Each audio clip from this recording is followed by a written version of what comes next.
Last April, 2 Roman Catholic midwives had won the right to refuse to assist with any abortion procedures or planning after an appeal court ruling in Scotland. The news was welcomed with enthusiasm by Catholic associations. It represents the final step of a legal dispute that lasts for years in a country where 20% of the gynecological personnel consciously object to abortion. That is the case because of the issue of conscientious objection. In the 1967 Abortion Act in this country, conscientious objection was written into the abortion law. However, it wasn't specifically defined in a very clear way. So the debate was really around what were the parameters or restrictions of conscientious objection in regards to abortion.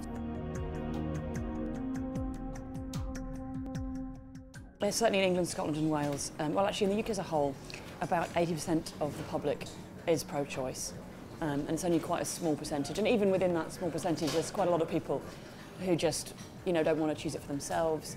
But it's quite a small percentage within that. Under Section 4 of the 1967 UK Abortion Act, no person should be under any duty to participate in any treatment to which he has a conscientious objection. But where does the limit stand? What if the procedure is at risk because of lack of medical staff? What ulterior motives could influence a doctor's choice? I'm traveling to Italy, the country where conscientious objectors to abortion are at 80% of the total medical body, and where the risk of not being guaranteed an abortion are high. Ci sono degli ospedali che non soddisfano la richiesta del territorio e questo secondo me è una cosa molto grave.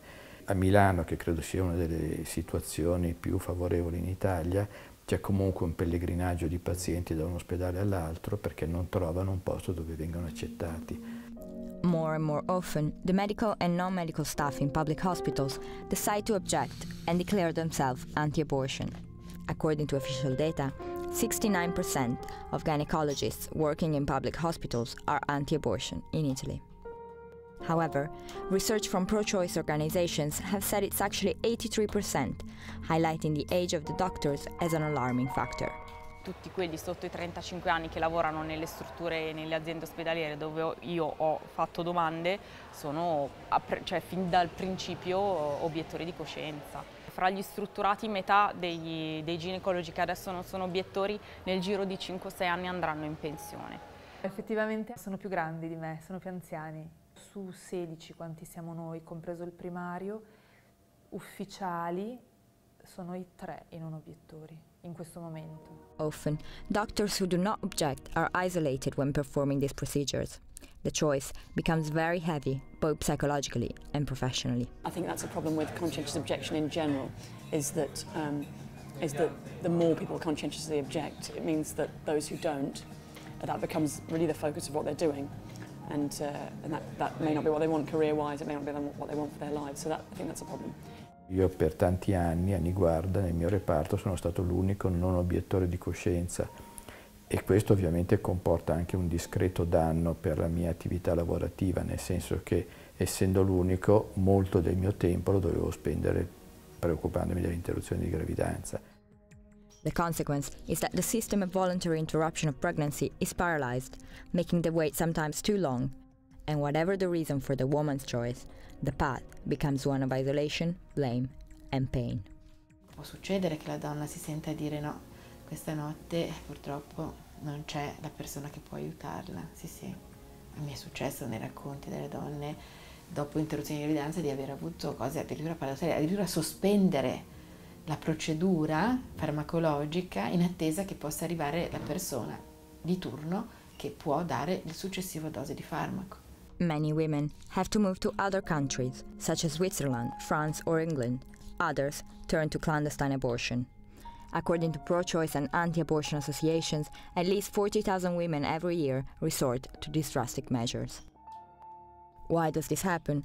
What are the moral and cultural differences that allow two very similar regulations to be applied in such different ways?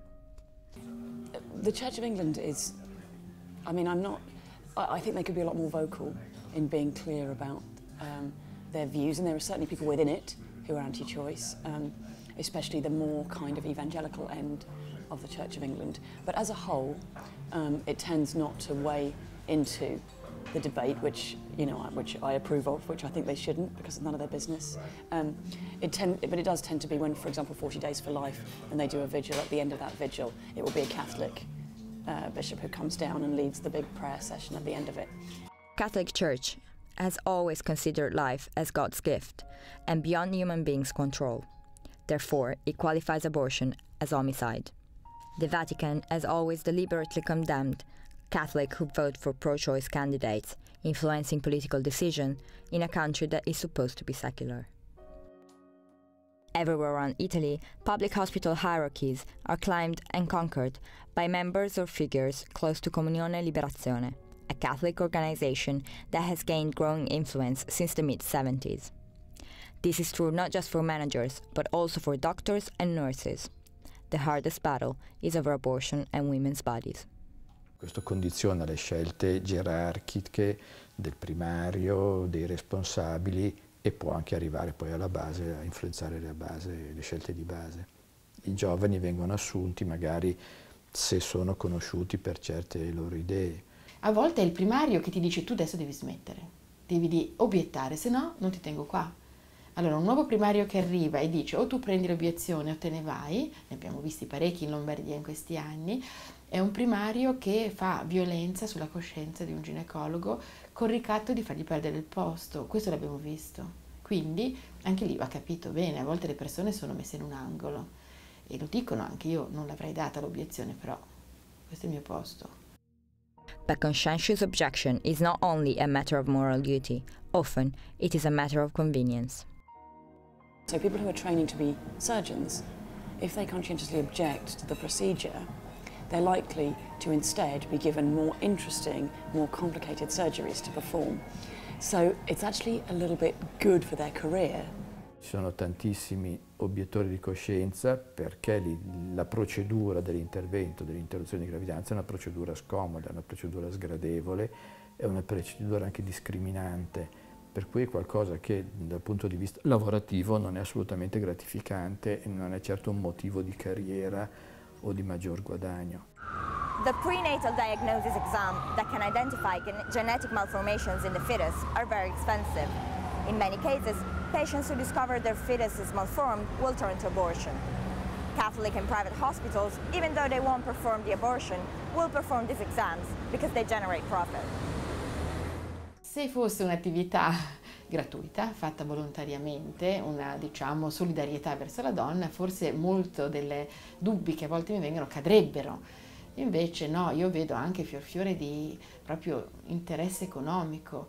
Allora, se c'è un interesse economico nel generare il dato, deve esserci almeno un interesse umano nel sostenere la donna nel suo tragitto successivo.